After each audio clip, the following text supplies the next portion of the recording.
संत रामपाल जी महाराज एक ऐसे महान संत जिन्होंने अपनी सतभक्ति, तत्व ज्ञान, करुणा और सेवा के बल पर समाज में नई मिसाल कायम की है। संत रामपाल जी महाराज की अगुवाई में उनके सभी सतलोक आश्रमों से समाज कल्याण के अद्भुत कार्यों ने समाज को सुनहरे भविष्य की एक नई उम्मीद दिखाई है। संत रामपाल जी महाराज से नाम दीक्षा लेने के बाद लाखों लोगों की लाइलाज बीमारियां जैसे कैंसर, एड्स आदि ठीक हुई। संत जी के ज्ञान से प्रेरित होकर उनके अनुयायियों ने लाखों यूनिट रक्तदान किया। संत जी ने लाखों बहन बेटियों का दहेज मुक्त विवाह करवाया।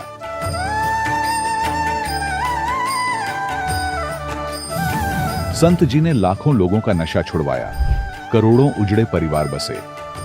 संत जी के आश्रमों में समागम के दौरान निःशुल्क नेत्र चिकित्सा, दंत चिकित्सा प्रदान की जाती है। संत रामपाल जी महाराज द्वारा समय समय पर पर्यावरण संरक्षण के उद्देश्य से बड़े स्तर पर वृक्षारोपण किया जाता है। संत जी ने जरूरतमंदों को तत्काल राहत पहुंचाने के लिए एम्बुलेंस सेवा शुरू की। संत जी अपने अनुयायियों को देहदान के लिए प्रेरित करते हैं, जिससे मानवता की सेवा और चिकित्सा क्षेत्र में सुधार हो सके।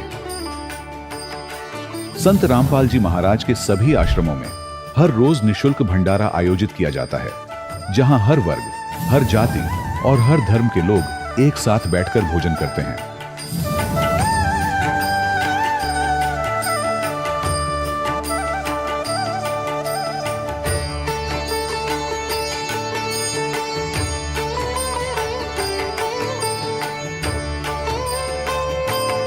संत रामपाल जी महाराज के आश्रम में हजारों बुजुर्गों को सम्मान और प्यार के साथ जीवन जीने का अवसर मिलता है। उनके खाने, रहने और स्वास्थ्य की पूरी जिम्मेदारी संत रामपाल जी महाराज उठाते हैं। अनाथ बच्चों के लिए संत रामपाल जी महाराज के सभी आश्रम किसी वरदान से कम नहीं। यहाँ उन्हें शिक्षा, संस्कार और भविष्य के लिए बेहतर अवसर प्रदान किए जाते हैं। चाहे बाढ़ हो, भूकंप या महामारी, संत रामपाल जी महाराज और उनके अनुयायी हमेशा ही जरूरतमंदों के लिए सबसे आगे खड़े रहते हैं। कोविड महामारी के दौरान संत रामपाल जी महाराज के आश्रमों से करोड़ों लोगों के लिए भोजन, दवाइयां और जीवन रक्षक सामग्रियां उपलब्ध कराई गई। चाहे गरीब की मदद हो या किसी शोषित और पीड़ित वर्ग के हक और सम्मान की लड़ाई, संत रामपाल जी महाराज ने हमेशा ही उनकी दबी आवाज को सरकारों तक पहुंचाया है और उन्हें उचित न्याय दिलवाने में अहम भूमिका अदा की है। समाज में आध्यात्मिक और सामाजिक मूल्यों के प्रति जागरूकता लाने में संत रामपाल जी महाराज हर कदम पर मानवता के सच्चे सेवक साबित हुए हैं। संत रामपाल जी महाराज का जीवन हमें सिखाता है कि सच्ची सेवा वही है जो निस्वार्थ भाव से की जाए। आइए हम भी इस महान सेवा के कार्य में इस महान संत से जुड़ें और संत रामपाल जी महाराज से नाम दीक्षा लेकर अपने जीवन को धन्य बनाएं।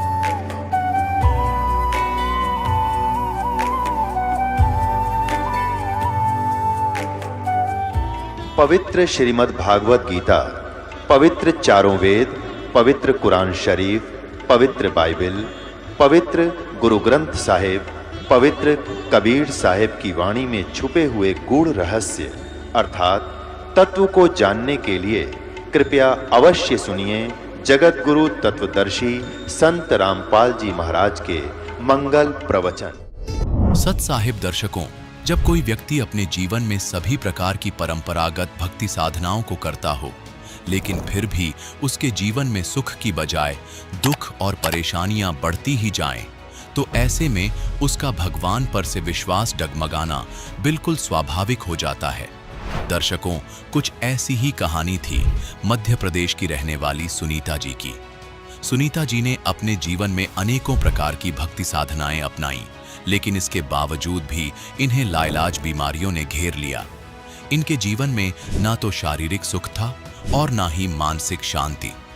लेकिन दर्शकों, आज सुनीता जी का कहना है कि जब से मैंने संत रामपाल जी महाराज की शरण ग्रहण की है, तब से मेरा जीवन पूरी तरह से बदल गया है।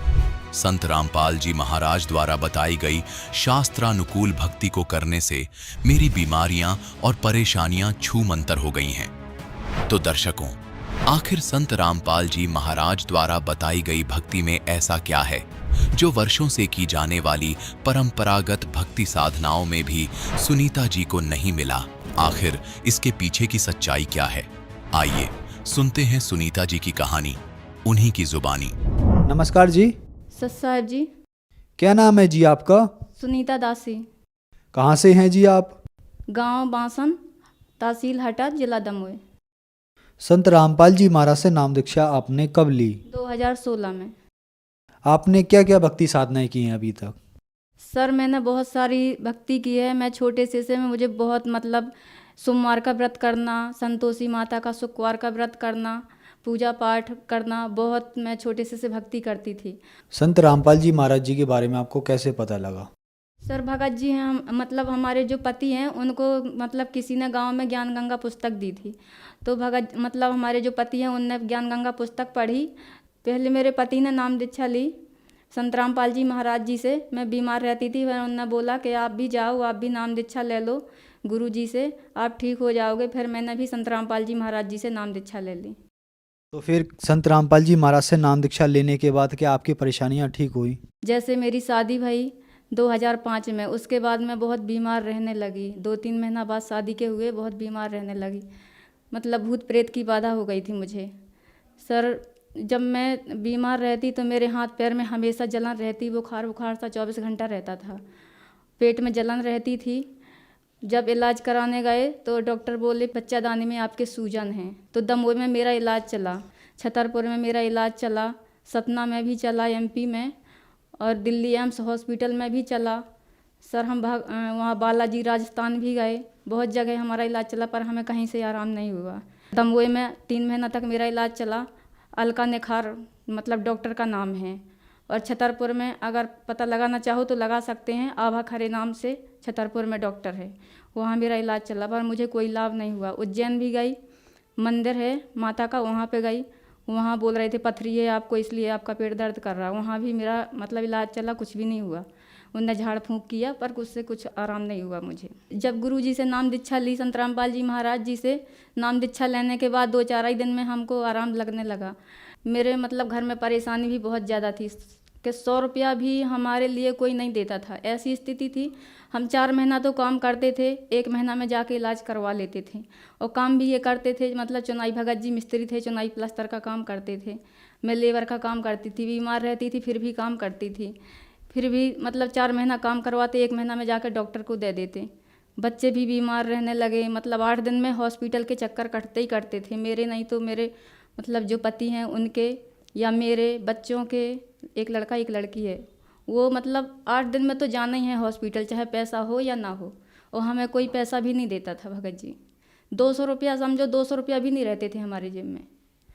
जो रिश्तेदार हैं, घर के लोग हैं, सब सास ससुर हैं, कोई भी साथ नहीं देता था। मुझे सपने आते थे, मरे मरे लोग दिखाई देते थे इतने, कि मैं सोती थी और मुझे इतना ऐसे सपने आते थे, लोग मर जाते हैं, इधर से उधर गाड़ते हैं, उधर ले जाते हैं।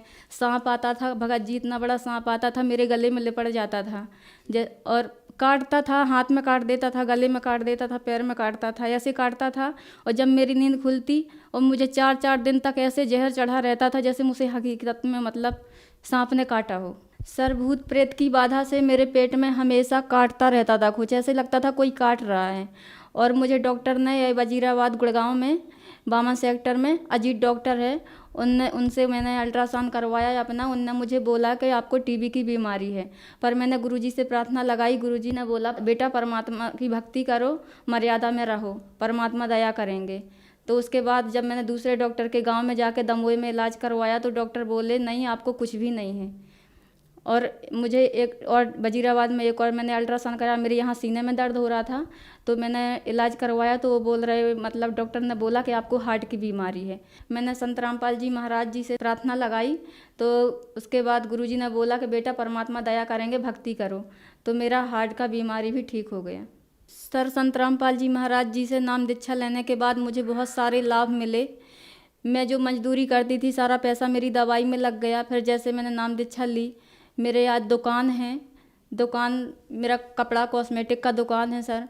उसमें मैंने मतलब 11-12 लाख का मैंने जगह ज़मीन भी ले लिया गांव में, और मैंने 5.5 लाख की इको गाड़ी ली। बच्चे अच्छे से पढ़ रहे हैं, लिख रहे हैं, घर में सुख शांति है।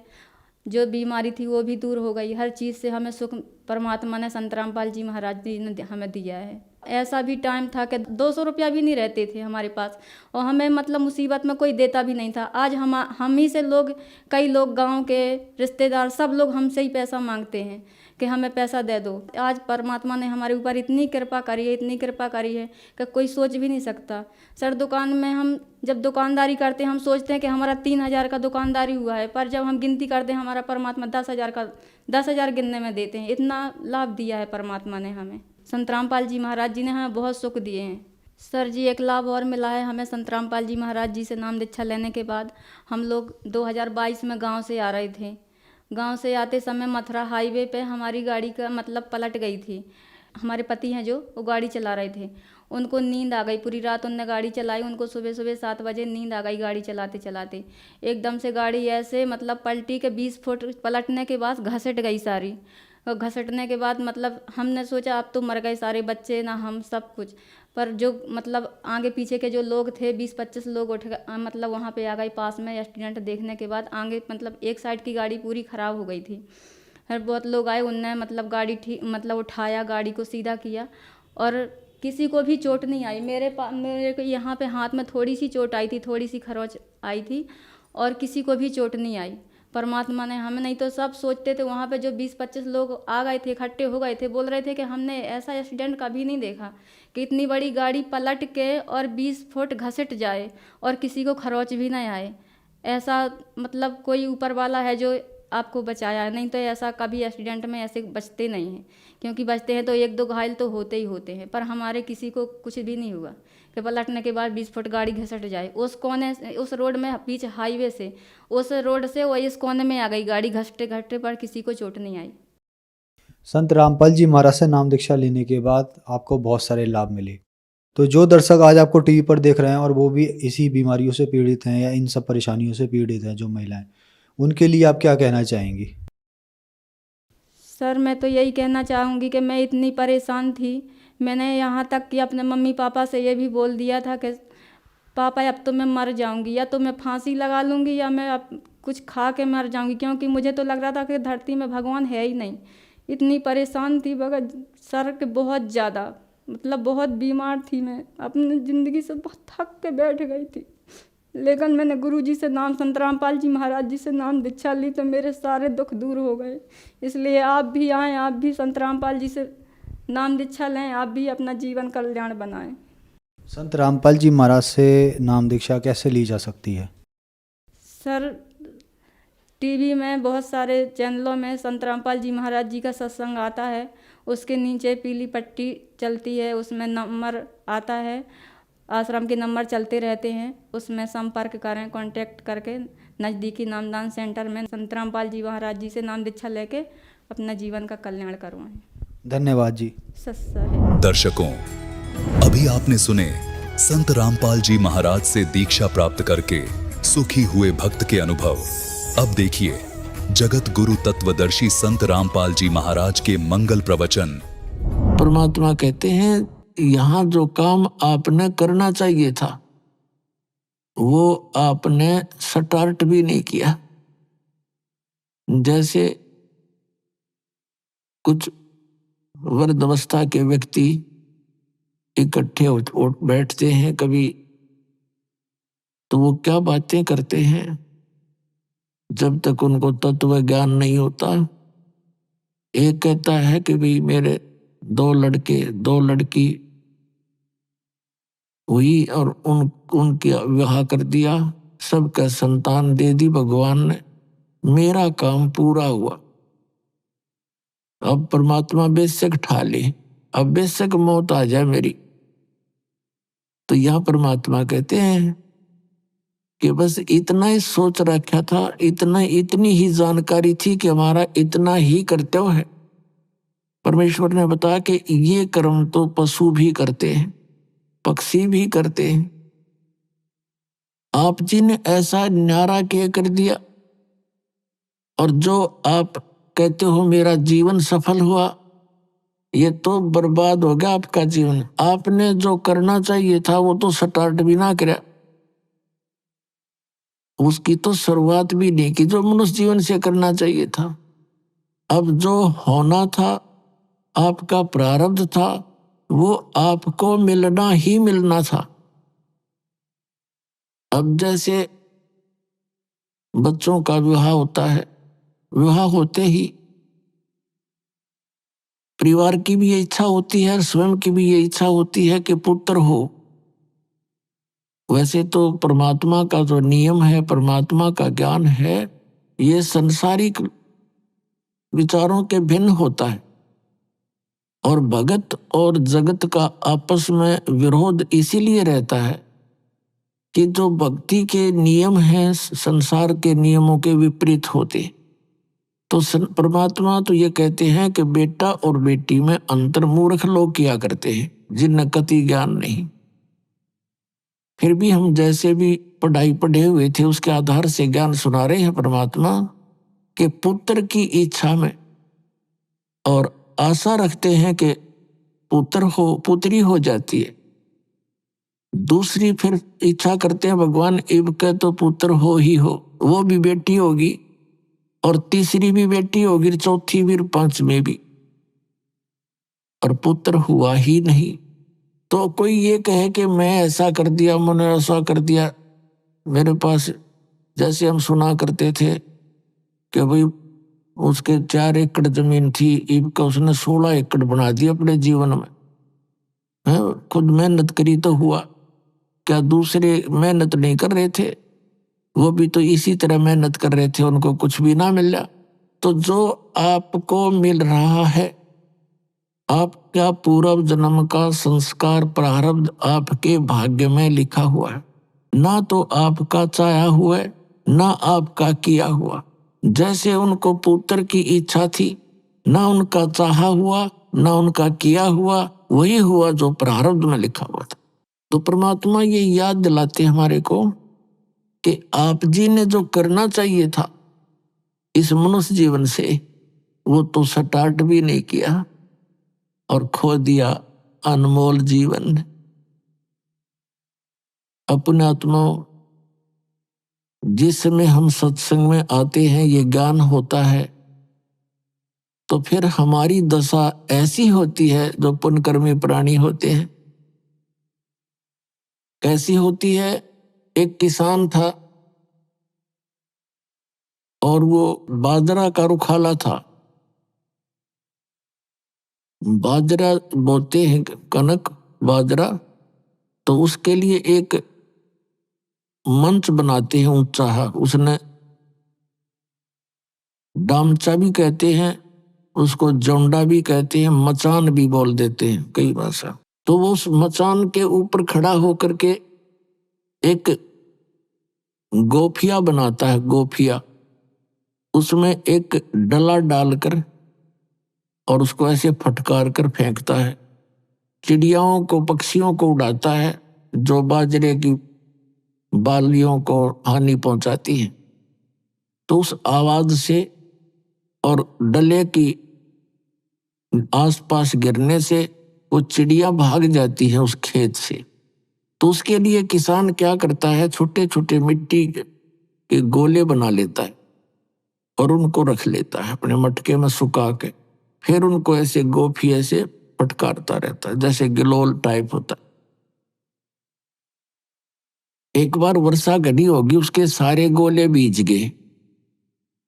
एक साथ में छोटा सा टीला था, ऊंचा सा पहाड़ टाइप था, छोटी छोटी पहाड़ी सी, वर्षा के कारण उसने सोचा चल वहां से पत्थर उठा लाता हूं। 1 किलोमीटर की दूरी पर छोटे छोटे पत्थरों की तलाश में वहां गया तो उसने क्या देखा कि मिट्टी, पानी से मिट्टी कट जाने से बड़े सुंदर गोल गोल से घने वो पत्थर से मिल गए उसने चमकने से। वो ले आया, 20-30 थे वो इकट्ठे, उसका 50 बड़ा उसका काम चल गया। तो वो उन पत्थर लाया था वहां से, वो चमकने से पत्थर गोल गोल गोल से इतने मोटे मोटे 200-250 ग्राम के, जो उसके लिए बहुत सूटेबल थे। उधर से उसकी पत्नी छोटे से बच्चे को लेकर, उसकी रोटी लेकर खेत में गई। तो क्या किया, बच्चे ने वो पत्थर उठा लिया एक, जो चिकना चमकना सा था। वो खेलता खेलता उठा लिया और उसकी पत्नी घर आ गई, उसको खाना खिलाकर बच्चे के को ले आई। बच्चा उसको हाथ में लिया। अब उसकी पत्नी ने कुछ सामान लाना था। उसने सोचा ये पत्थर है और दुकानदार को दे देती हूं, और नीतीश का कोई बट्टा बना लेगा अपना पाट। उस पत्थर को लेकर वो सेठ के पास गई गांव में।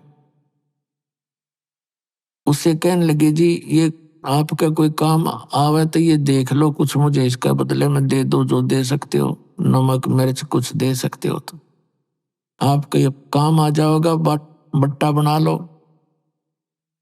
उसके पास बैठा था उसका रिश्तेदार, वो जोरी था। वो तो तुरंत देख गया कि वो तो भाई पत्थर को नहीं, लाल है। तो सेठ बोला भाई ये तो लाल है। तो उसकी पत्नी, उस किसान की पत्नी से सेठ ने कहा बहन कि क्या सामान लेना चाहती है, दे दो जी, जो दो आपकी मर्जी। अब ठीक है, 20 मन तो बाजरा, यानी बाजरे की बोरी दे दी 5-7, शक्कर की, गुड़ की, कई आइटम, उसका घर भर दिया। अब वह राजी हो रही, ठीक बढ़िया, तो पागल हो गया, लाला जी तो मेंटल हो गया, धरने दे मेरा क्या आंट लगे। उसने भर दिया। तो वो किसान आया सामने, वो देखा घर की तरफ कि ये कहां से लाई तू, कैसे ऐसे ही जो एक बट्टा सा था लड़का ले आया, और मैं गई थी ऐसे ऐसे भी सेठ को दे दूंगी, अपना बाट बना लेगा बट्टा। मैंने कहा उससे जी दे दो जो देना, इसके बदले मैं तो छोटा मोटा आइटम सोचो थी, नमक मिर्च दे देगा। उसने तो ये कहा कि ले जा बेबे बहन, ये तो बहुत कीमती है, पत्थर नहीं है। और उन नयू घर भर दिया, इतना सामान दे दिया। अब उसने क्या किया कि वो उन पत्थरों को, लाल थे वह, उसके पहचान में नहीं आई, उनको ऐसे वो गिलोल में डाल गोफिये में और ऐसे फटकार दिए। साथ में नदी थी, दरिया बह रही थी। अब उस सारे के सारे दरिया में पड़ गए वो उसका तो अपना मतलब था कि इतने बड़े पत्थर है लेकिन चिड़िया उड़ जाओ।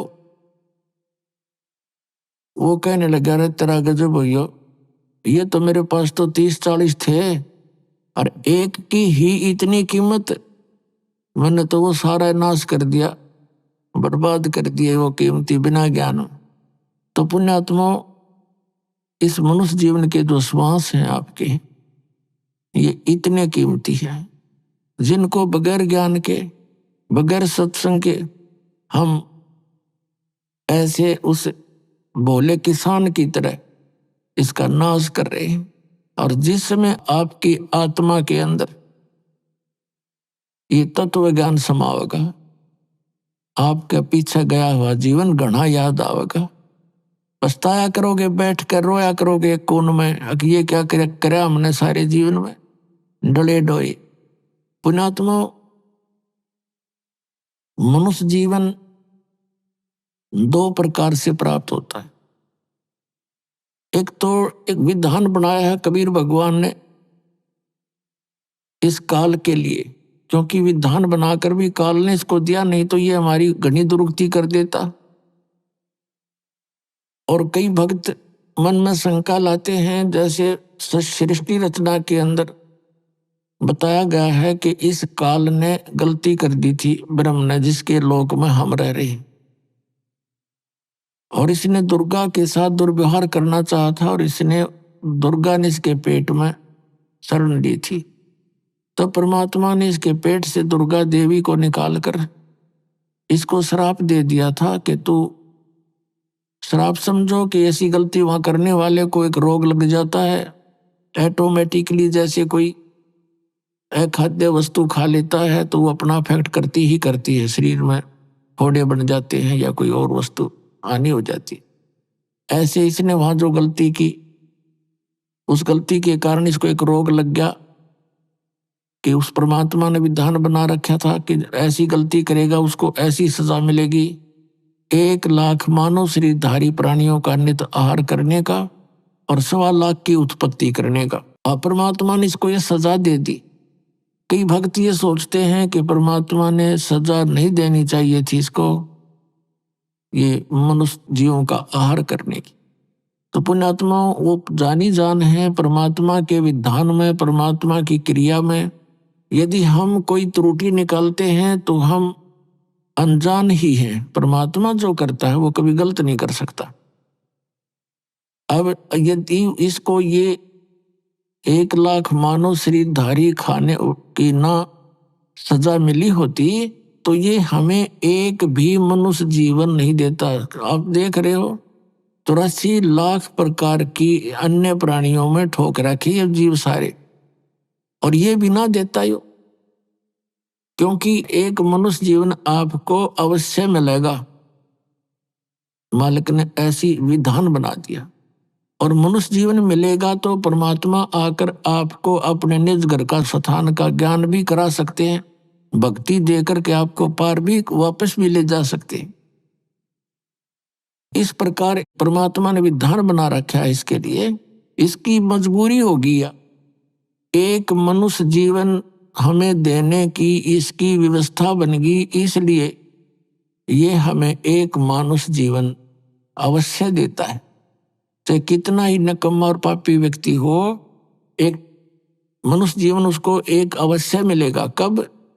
अब जैसे दास जो बताना चल जा रहा है, 2 प्रकार से मानव शरीर प्राप्त होते हैं। एक तो टर्न वाइज एक विधान बना कर दे दिया, पर इसकी मजबूरी बन गई है कि टर्न वाइज यानी 83 लाख योनियों के इन सब कष्टों को भोग कर, अपने सब पाप कर्मों का दंड भोग कर इस प्राणी को एक मानव शरीर मिलता ही मिलता है।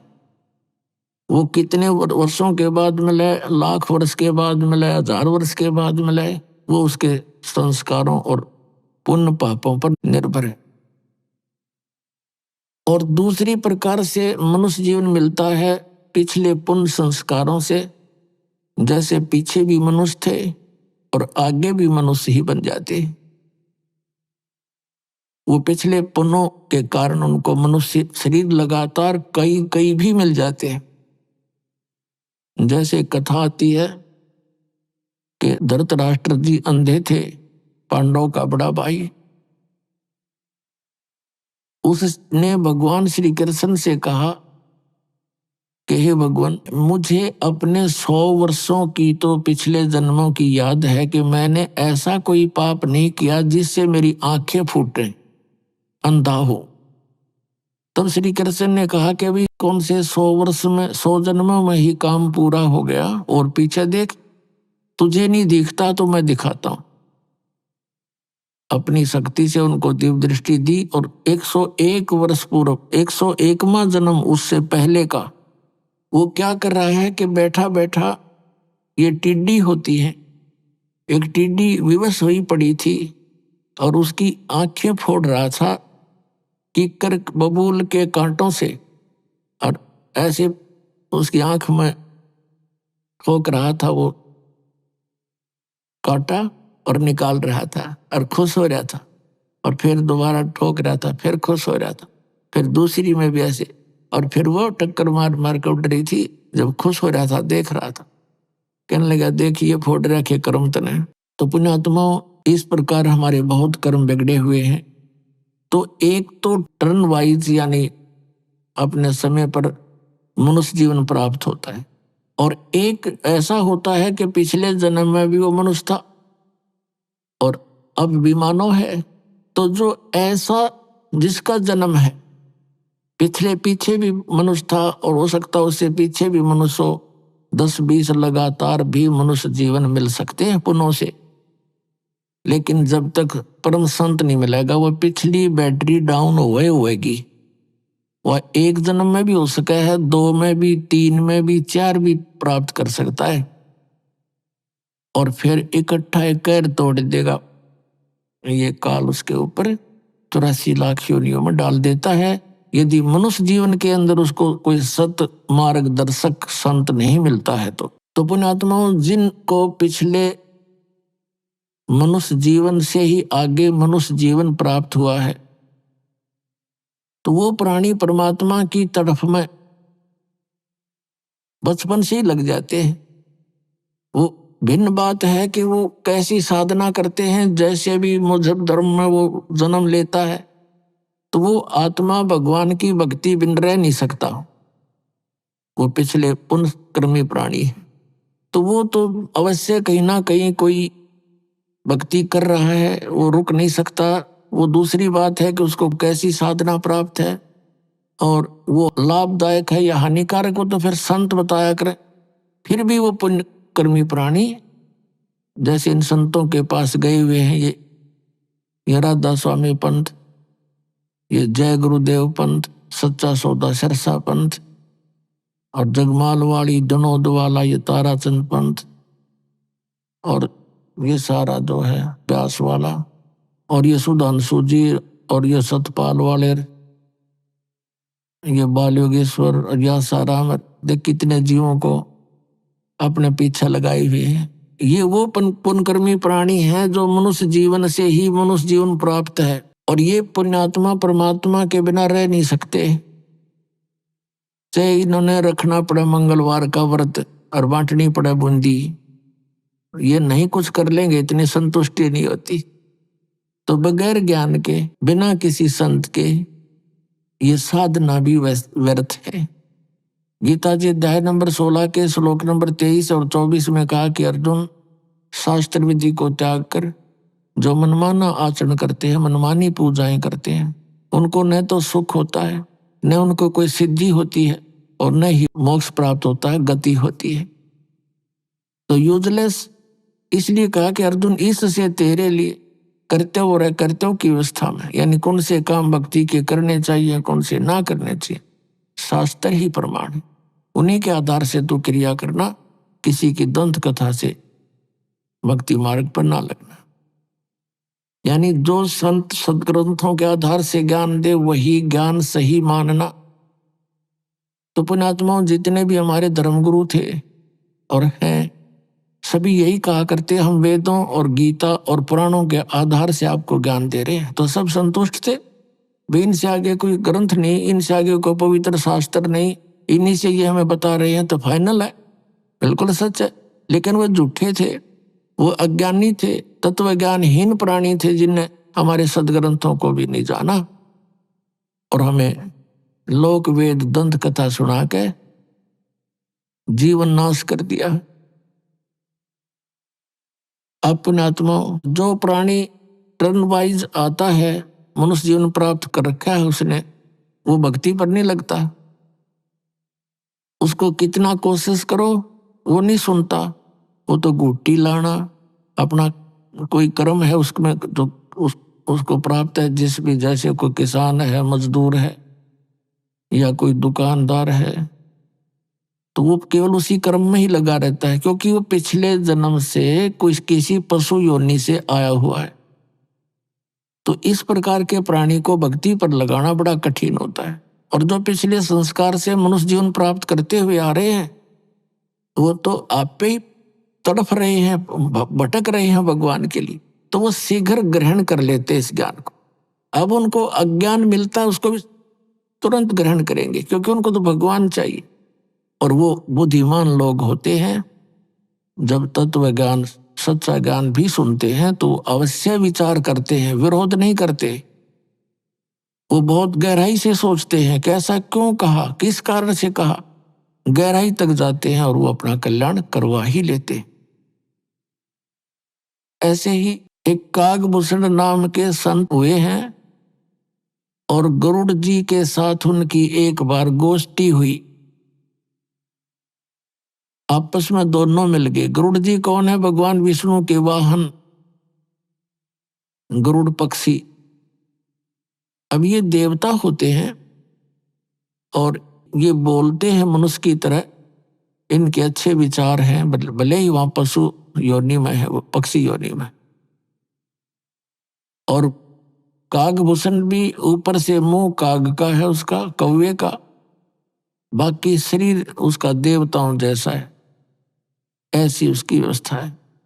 तो जब वो अपनी कथा सुनाता है, गरुड़ जी ने पूछा, हे कागभूषण, आप के पास बैठने से मुझे बड़ी शांति होती है और आप परमात्मा के भजन में दिन रात लगे रहते हो। आपने ये स्थिति, ये गति कैसे प्राप्त की? अब कागभूषण ने कहा कि गुरुदेव, मेरी लंबी कहानी है, समय हो तो सुनाऊं। गरुड़ जी ने कहा कि आप सुनाइए, मैं सुनने का, जानने का इच्छुक हूं। तो कागभूषण जी सुनाने लगे कि गुरुदेव, एक बार मेरी मनुष्य जीवन था मेरा,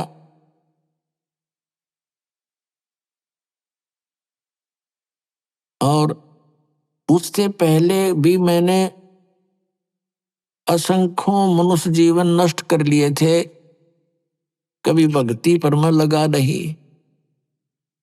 एक समय क्या हुआ कि हम 2 बहन 2 भाई थे, मेरे माता पिता थे, एक भरा पूरा परिवार था, और एक ऐसा दुर्भिक्ष पड़ा, यानी अकाल गिर गया,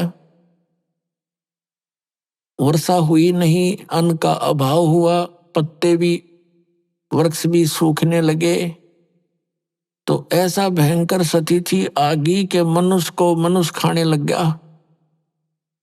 सब वृक्ष भी खा लिए, पत्ते भी खा लिए, कूट कूट के बाड़े भी को खा चुके, मनुष्य को मनुष्य खाने लग गया।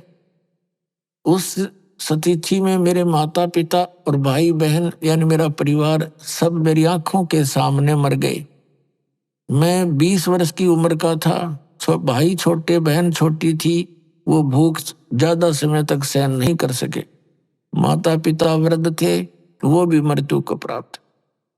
अब मैंने भी वहां से निकल कर अपनी जान बचानी चाहिए, तो मैं अवंतिका नगरी में चला गया।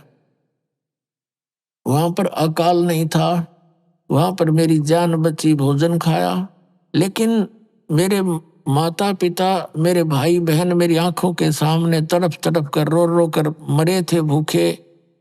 उस स्थिति से मैं बहुत दुखी था और ये सोचा करता था, हे परमात्मा, ये क्या जीवन हुआ? कल तक तो देखो हम कितने ठाठ से भाई बहन माता पिता के साथ प्यार से रह रहे थे, आज मेरा सारा नाश हो गया, यूं क्या हुआ? अब ऐसे मैंने फिर, क्योंकि इंसान जब घना दुखी हो ले है, तब उसने परमात्मा का आश्रय दिखाई देता है। एक मंदिर में एक शिव का भक्त ब्राह्मण कथा कर रहा था, तो मैं वहां जाकर बैठ गया कि यहाँ कोई रोटी टूका मिलेगा, टूक मिलेगा।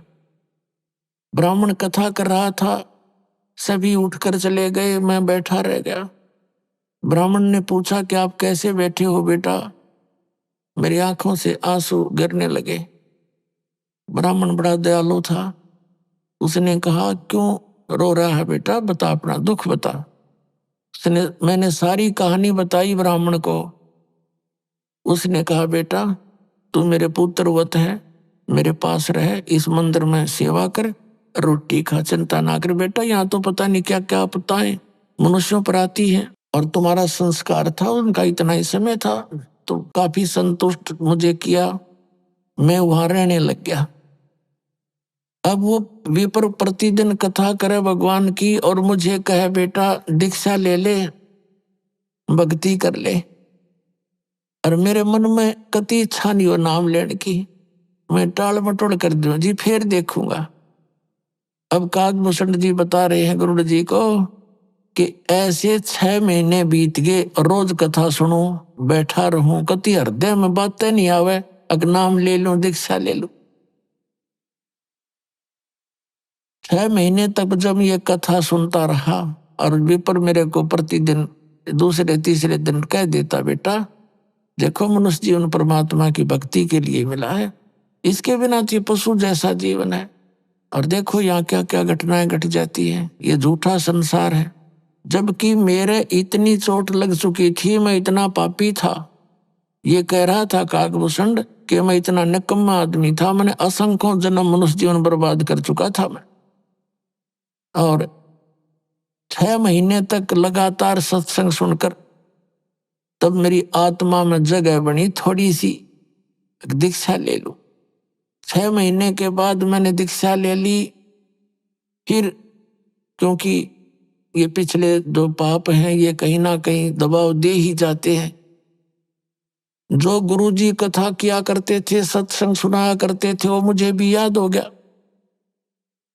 अब गुरुजी अपना घर चले जाते थे, मंदिर में सत्संग आदि करके, फिर बाद में भी भक्त आते रहते थे, तो मैं कथा सुनाने लग गया उनको, और मेरी आवाज भी बढ़िया गुरुजी से, क्योंकि मैं युवा था, वो वृद्ध हो रहे थे 50, 60, 70 साल के, और वही कथा वो सुनावर मैं अच्छा लतीफेदार ढंग से गा गू कर खूब बढ़िया सुनाने लगा। तो जो आने वाले श्रद्धालु थे उनकी आस्था मेरे में घनी होगी और मेरी प्रशंसा करें, अको हो आपकी तो बड़ी गजब की आवाज है, आप तो कोयल सी बोलती है, वाह वाह वाह, हृदय में लगती है। अब श्रद्धालु तो श्रद्धालु ही होते हैं, राम की कथा कोई सुना दे अच्छी लगती है, और कोई गा गू का ढोलक ढालक बांध के सुना दे और ज्यादा, क्योंकि कान का विषय प्रबल है। पुण्यात्मा इस प्रकार ये जीव मार खाता है। अपनात्मा जैसे कई भक्त अनजानपने में कहते हैं, जैसे दास पहले देखा करता था, ये कबीर पंथी विशेष कर क्या करते हैं, एक तारा लेकर के गाते हैं परमात्मा की वाणी शब्दों को, और बड़े बड़े सुरीले सुर में गाते हैं, बड़ी लय से गाते हैं।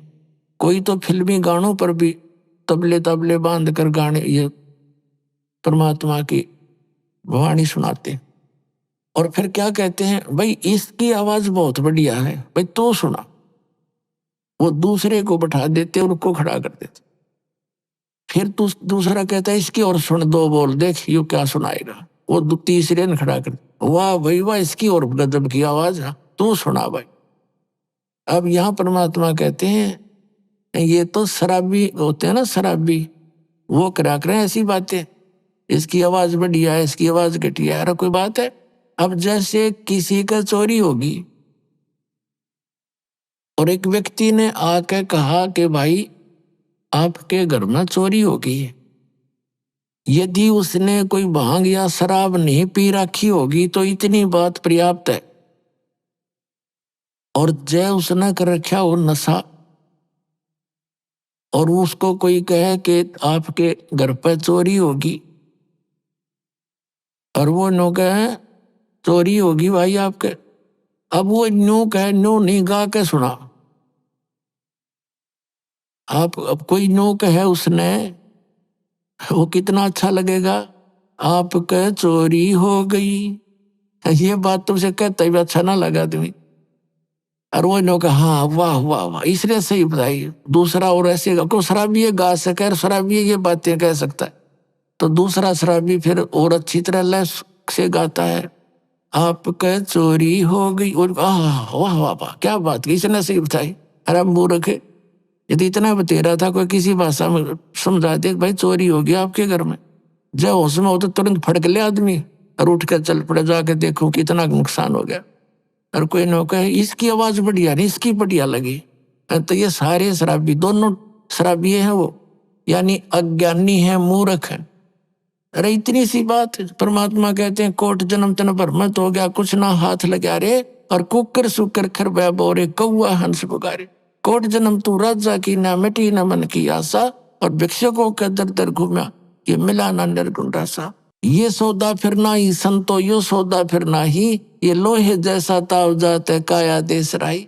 ये जो संतों ने जो पद्य भाग बनाया है, ये गाने के लिए नहीं, रोने के लिए बनाया है। जैसे एक बहन का इकलौता पुत्र मर गया और वह जो रो के यानी पद्य भाग की तरह बोल रही थी, हे बेटा अब मेरा क्या होगा, तो वो गा नहीं रही थी, वह रो रही थी।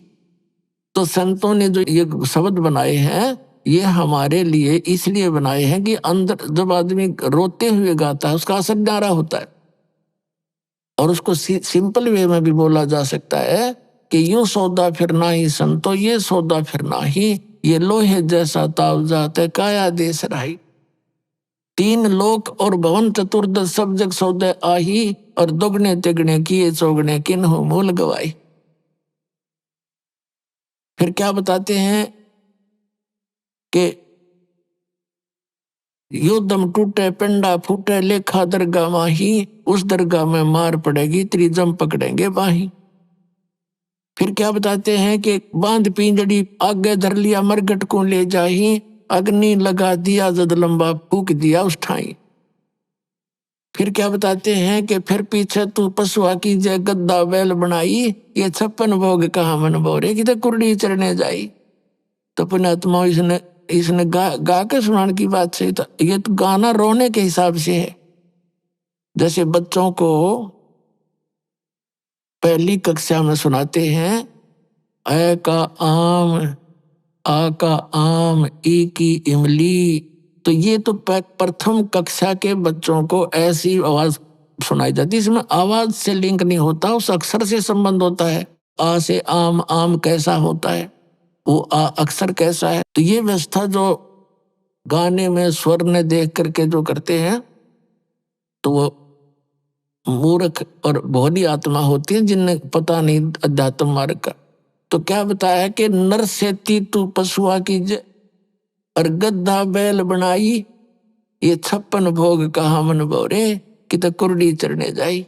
बताइए गान की चीज है, ये तो रोण की बातें हैं कि मनुष्य जीवन छूट गया, भक्ति करी नहीं तो गद्दा बैल बनाई। होए होए, आपकी सुरत, आपकी जो है ना दृष्टि, सोच, चिंतन उस गधे की जीवनी पर जानी चाहिए। भगवान की वाणी ये दास जब बोलता है कि नर से तू गधा बनावे, गद्दा बैल बनाई, ये 56 भोग कहाँ मन बोरे कि तो कुर्डी चढ़ने जाए। आज आप देख कितना सुंदर पवित्र आहार करते हो, हैं? रोटी, हलवा, खीर, पूरी, प्यास लगे जब जल पी लें, भूख लगे रोटी खावें, कभी जब भी इच्छा हो जाती है।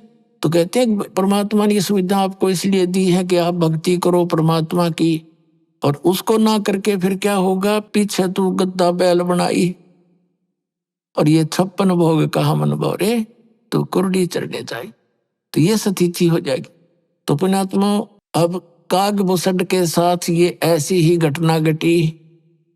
4 बातें सीख के गाना सीख लिया और उसके प्रशंसक हो गए कई, जैसे श्रोता आते थे, उसके अंदर अभिमान भर गया। एक दिन गुरुजी मंदिर में आए, गुरु जी को बता रहा कागभूषण कि एक दिन मैं बैठा था, आसपास मेरे वो भगत प्रशंसक विराजमान थे।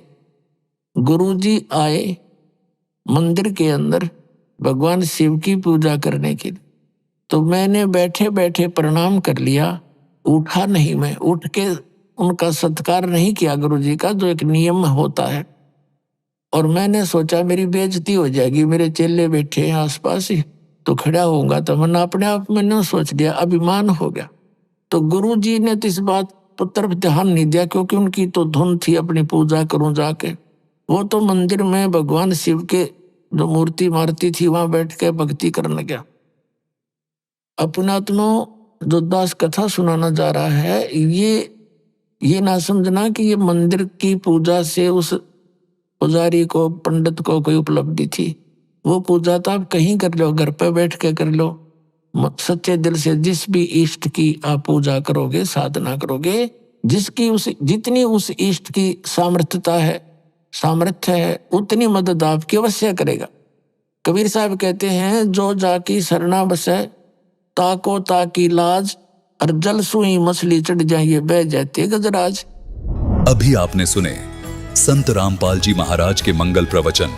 आइए अब सुनते हैं संत रामपाल जी महाराज से नाम दीक्षा लेकर सतभक्ति करके अद्भुत लाभ प्राप्त करने वाले अनुयायी के विचार। दर्शकों, मनुष्य जब पूरी श्रद्धा से भक्ति करता है, फिर भी यदि उसे सुख की जगह दुख और बीमारियां ही मिलें, तो एक समय के बाद उसका भगवान पर से भरोसा भी डगमगाने लगता है।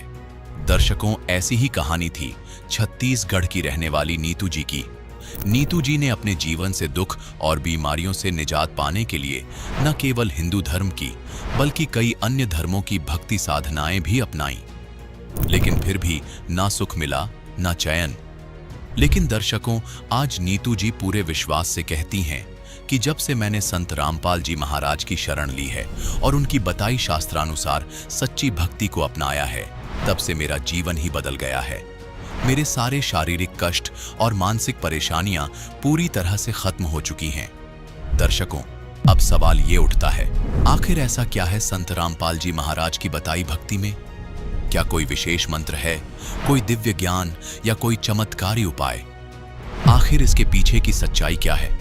आइए सुनते हैं नीतू जी की कहानी, उन्हीं की जुबानी। नमस्कार जी। सर जी। क्या नाम है जी आपका? नीतू टोंडे। नीतू जी, आप कहाँ से हैं? मैं गरियाबंद छुरा से हूँ सर जी। नीतू जी, संत रामपाल जी महाराज से नाम दीक्षा आपने कब ली? मैं 2019 8वां महीना में ली हूँ सर। नीतू जी, कृपया हमारे दर्शकों को बताएं कि आपने क्या क्या भक्ति साधनाएं की हैं अभी तक। ऐसे तो भक्ति कोई विशेष नहीं करती थी सर, फिर भी जितने भी 33 करोड़ देवी देवताएं हैं उतनी का सभी का पूजा करती थी। जैसे क्रिश्चियन धर्म का भी मैं पूजा करती थी और गुरुद्वारा भी जाया करती थी, और हिंदू धर्म में जितने भी देवी देवताएं हैं उसको भी माना करती थी सर। ऐसे कोई भी भगवान नहीं है जिसको मैं नहीं मानती थी। मैं बचपन से 6 स्टैंडर्ड में थी तब से ना मेरे को देवी भी आती थी सर। नीतू जी, जैसे कि आपने बताया कि आप क्रिश्चियन धर्म की भक्ति साधनाएं करती थी और फिर हिंदू धर्म की भी भक्ति साधनाएं आप करती थी, सभी तरह की भक्ति साधनाएं आपने की, तो फिर संत रामपाल जी महाराज जी की शरण में जाने का क्या कारण बना? सर ऐसे तो कुछ मुझे कोई वो नहीं था, फिर भी मेरे हस्बैंड टीवी देखे, संत रामपाल जी महाराज का सत्संग देख रहे थे। उस दौरान उन्होंने पूरे वेद शास्त्रों को खोल खोल कर दिखा रहे थे संत रामपाल जी महाराज जी। तो उस समय मेरे यहाँ पति जी जो हैं उन्होंने देखकर पुस्तक को मंगवाई घर में। उसके बाद 20 से 25 दिन के अंतर्गत में उन्होंने पूरे प्रमाणों को चेक किए हैं, PDF कर करके संत रामपाल जी महाराज से नाम दीक्षा लिए हैं। नीतू जी, संत रामपाल जी महाराज से आपने नाम दीक्षा ली तो आपको क्या लाभ मिले? हमारे भगत जी को ऐसे एलर्जी था जिसमें खट्टा खा भी नहीं सकते थे, ना ही मीठा खा सकते थे, और धूल से भी ऐसे बहुत सारे एलर्जी था, और उनको इतनी सांस लेने में दिक्कत हो जाती जिसमें लेफ्ट नोज में उसका साइनोसाइटिस था, इसको कहते हैं, और खा भी नहीं पाते थे और ठीक से सांस नहीं ले पाते थे। उसको इतना ज़्यादा दिक्कत हो जा रही थी जिसमें उसका सांस रुक भी जाता था। हमें ऐसा लगता था कि कुछ भी हो जाएगा, और मैं बहुत रोने लग जाती थी। उसके बाद हम लोग डॉक्टर से चेकअप करवाए कि इसको हो क्या रहा है। फिर बताएं कि रिपोर्ट में आया है कि साइनोसाइटिस उसको एक बीमारी है जिसमें से सांस लेने में दिक्कत लगती है और ऑपरेशन भी करवाना पड़ेगा। जैसे रायपुर में हम लोग एम्स हॉस्पिटल में दिखाए हैं, डॉक्टर भट्टर जी को भी दिखाए हैं, रायपुर के ही फेमस डॉक्टर हैं, और BO टंडन सर जी हैं छुरा में, उसको भी दिखाएं। तो उन्होंने बताया कि साइनोसाइटिस एक बीमारी है, ऑपरेशन करवाना पड़ेगा। तो संत रामपाल जी महाराज से जैसे ही नाम दीक्षा लिए 10 से 15 दिन के अंतर्गत मालिक की ऐसी दया हुई, संत रामपाल जी महाराज की ऐसी दया हुई जिसमें से अब पूरी तरीके से मेरे भगत जी ठीक हो गए। मुझे भी माइग्रेन का बीमारी था जिसमें एक साइड से सिर में बहुत ज़्यादा पेन होती थी और रात भर सोती नहीं थी मैं, और इतना दर्द होता था कि मैं रोती भी थी। और संत रामपाल जी महाराज से नाम दीक्षा लेने के बाद मेरा माइग्रेन का जो प्रॉब्लम था वो पूरी तरीके से ठीक हो चुका है। और एक और बताना चाहूँगी सर जी कि मेरी यहाँ मम्मी को कैंसर का बीमारी था, जिसको स्तन कैंसर राइट साइड में हो गया था उनका, और उन्होंने जब चेकअप करवाया तो पता चला उसको 4th स्टैंडर्ड मतलब 4th क्लास का कैंसर हो गया था उनको। संत रामपाल जी महाराज को अरदास लगाए कि मालिक ये बीमारी हो गया है करके, तो मालिक का वहाँ से आदेश आया कि बेटा आप भक्ति करो, मंत्र जाप दिया गया है उसकी जाप करो, ठीक हो जाओगे। तो मालिक की वैसे ही रजा हुई। 1 सप्ताह के अंतर्गत मेरी मम्मी को उसे निजात पा गई। पूरा बिल्कुल आज तक से एक टैबलेट भी उन्होंने नहीं लिया। मेरे यहाँ बड़े वाले वैसे ही मेरे बड़े भैया हैं जो बहुत ज़्यादा नशा करते थे, गांजा पीते थे और नशा की गोलियां भी खाते थे और बहुत सारे मतलब नशा की पूरी आदी हो चुके थे। वो 5 साल से राधा स्वामी पंथ से भी जुड़े थे, भक्ति करते थे और वो ऐसे स्थिति में पहुंच गए थे कि वो नाली में भी पड़े रहते थे। मेरी मम्मी, मेरी भाई बहन, हम लोग सब लोग बहुत ज़्यादा परेशान थे। इस वजह से मतलब ठीक से रह भी नहीं पाती थी मेरी मम्मी। मेरे पापा भी नहीं हैं इस दुनिया में और काफ़ी हम चारों भाई बहन अपने भैया के वजह से बहुत ज़्यादा प्रॉब्लम थे। तो संत रामपाल जी महाराज की सिर्फ नाम दीक्षा लेने से ही मेरे बड़े भैया आज नशा मुक्त हो गए हैं। बिल्कुल कोई भी नशा नहीं करते, वो नशा भी करते हैं कोई दूसरा तो उसे दूर भगते हैं। ऐसे मालिक की रजा हुई, संत रामपाल जी महाराज की रजा हुई। और मेरी बड़ी गुड़िया है जो पहले जब हम लोग नाम दीक्षा नहीं ली थी उसके पहले 2 बार उसको झटका आ गया था जिसमें ब्रेन में मतलब बुखार चढ़ जाता था। तो उस वजह से ना वो एडमिट हो जाती थी झटके से। तो नाम दीक्षा लेने के बाद मेरी गुड़िया को 11:30 बजे रात को एक बार हम लोग अपनी ससुराल गए हुए थे।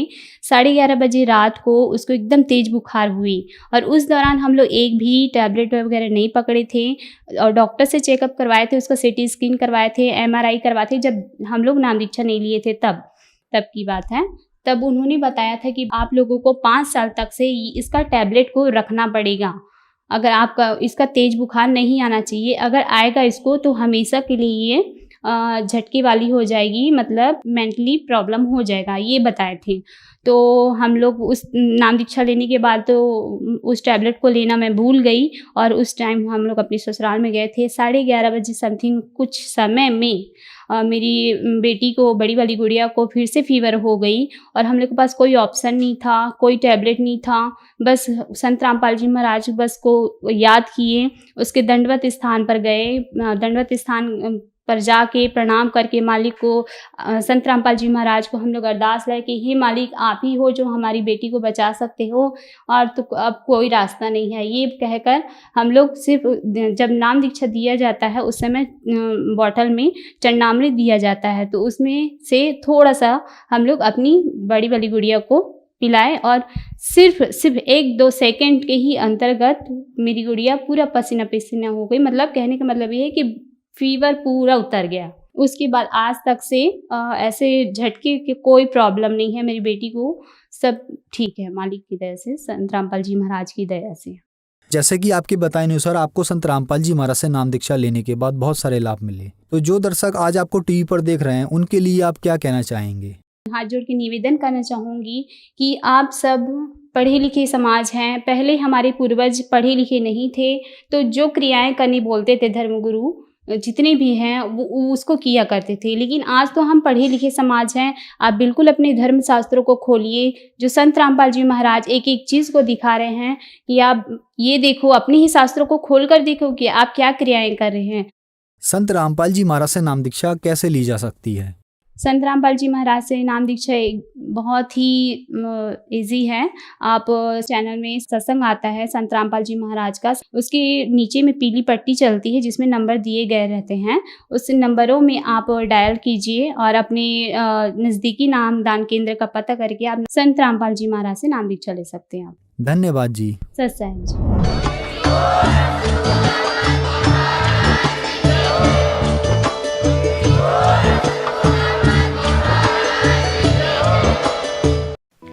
आप सुन रहे थे जगत गुरु तत्वदर्शी संत रामपाल जी महाराज के मंगल प्रवचन। अधिक जानकारी के लिए संपर्क करें।